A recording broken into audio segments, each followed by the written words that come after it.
হবে। নাপাকি অবস্থা মৃত ব্যক্তিকে ভুলবশত জড়িয়ে ধরে কান্না করলে এর করণীয় কি? ভাই, নাপাক অবস্থায় মৃত ব্যক্তিকে, নিজের বাবা মা কেউ মারা গেছেন, শরীর নাপাকি অবস্থায় জড়িয়ে ধরে যদি কান্না করেন কোনো গুনাহ হবে না। এর কারণে কোনো গুনাহ হবে না। তবে এটা ঠিক যে একজন মুসলমান গোসল ফরজ হয়ে গেলে যত দ্রুত তার সাথে সম্ভব গোসল করে ফেলা ভালো। বিশেষ করে পরবর্তী নামাজের আগে আগে তো অবশ্যই তাকে গোসল করতে হবে। কিন্তু অপবিত্র অবস্থায় যদি জড়ায় ধরে মৃত ব্যক্তিকে এবং কান্নাকাটি করে, অসুবিধা নাই। কান্নাকাটি করার সময় যেন সীমা লঙ্ঘন না হয়, জামা কাপড় ছেঁড়াছেড়ি না হয়, হাহুতাশ না হয়, আষাঢ় পিছাড় না হয়, সেগুলো লক্ষ্য রাখতে হবে। কারণ মৃত ব্যক্তির জন্য আমরা কাঁদতে পারি, কিন্তু কাঁদতে কাঁদতে সীমা লঙ্ঘন করা যাবে।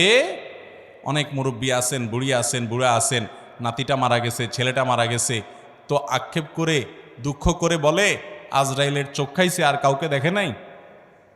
এরকম পাগলামো মার্কা কথা অনেকে বলে কি বলে না, এগুলো সীমা লঙ্ঘন। ইমানদার আল্লাহর ফয়সালাকে মেনে নিবে, সন্তুষ্ট হবে। আল্লাহ রাব্বুল আলামিন আমাদেরকে বিপদে আপদে সবর করার তৌফিক দান করুন। আমাদের সবাইকে যেতে হবে। ইন্না লিল্লাহ, আমরা সবাই আল্লাহর, ওয়া ইন্না ইলাইহি রাজিউন। আর আমাদের সবাইকে যেতে হবে কার কাছে? আল্লাহর কাছে। কেউ আগে আর কেউ পারে। কষ্ট তো হবেই। নবী করিম সাল্লাল্লাহু আলাইহি সাল্লামের ছেলে যখন মারা গেছে, ওনার চোখ বেয়ে পানি পড়েছে। সাহাবা একরাম বলেন, ইয়া রাসূলুল্লাহ, আপনিও কাঁদেন? নবী সাল্লাল্লাহু আলাইহি সাল্লাম বলেছেন, হ্যাঁ, এটা তো বিরহের বেদনার কারণে কান্না আসবেই, এই কান্নাতে দোষের কিছু নাই।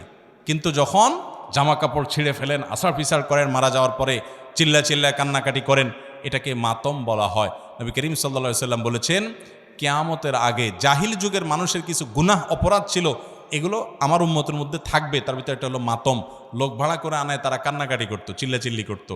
এটা হলো আল্লাহর বিরুদ্ধে একরকম বিদ্রোহের মতো ব্যাপার। আজকাল যেরকম ভাড়া করে আয় না, গান গাওয়ায় না, সে যুগে কেউ মারা গেলে 10 জন 20 জন 15 জন মহিলা ভাড়া করে আনতো। তাদের কাম কি? তাদের কাম হলো কান্দে কেটে দিয়ে যেত। আজকাল কিছু হুজুর ভাড়া আনে। হুজুর ভাড়া আনে না? বাপ মারা গেছে, মা মারা গেছে, হুজুর ভাড়া আনছে। হুজুর দোয়া করে কান্নাকাটি করে দিয়ে গেলে হুজুর যত বেশি কাঁদতে পারে পয়সা তত বেশি পায়। আছে না নাই?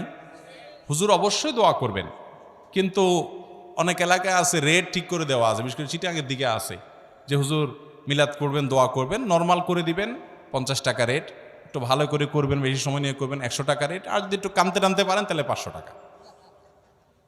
তো মুর্দার জন্য এই সমস্ত তামাশার কান্নাকাটি কাজ হবে। আপনি আপনার বাবার জন্য চোখের পানি ফেলে দোয়া করবেন, আর মারা গেলে হাউতাশ করবেন না, সবর করবেন। আল্লাহ রাব্বুল আলামিন এর জন্য আজর দিবেন, বিনিময় দিবেন। এটা আমার জন্য পরীক্ষা। আল্লাহ আমাদেরকে বুঝা এবং আমল করার তৌফিক দান করুন।